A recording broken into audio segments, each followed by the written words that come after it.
This is the point right in Imerovigli where if you wanted to walk around Skaros Rock, you would descend down this path.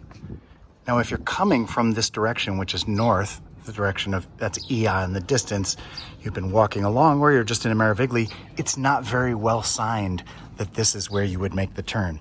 You may be coming from this direction in Imerovigli, having come from Fira or Fira Stefani, around, just past that church and around the corner is sort of the southern half of Imerovigli.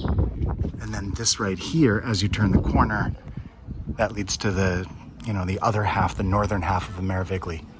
But like I was saying, if you're coming on this path, there's no sign telling you that if you wanted to go down and hike around Skaros Rock around here, which is wonderful, that this is the turn that you would make.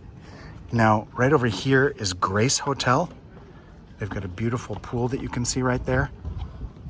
And the trail goes down many steps and sort of skirts the pool, and then some switchbacks of stairs out and around Skaros Rock.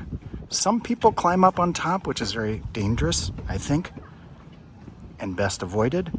But if you hike down here, you get beautiful views of the caldera because you're looking back. So in the distance, you've got Thracia Island. Over here is Oia. And the trail that goes down Skaros Rock goes all the way around.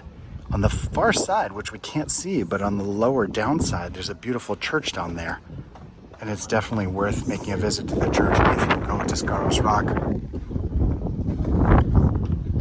Whether it's part of the Fira trail or just a smaller hike on its own. I'm gonna step back out of the wind here. Hopefully the sound is okay. But again, Skaros Rock is a wonderful hike. And this is the junction that's not marked very well, that if you want to go down, you're gonna make this turn here in Imerovigli, Santorini.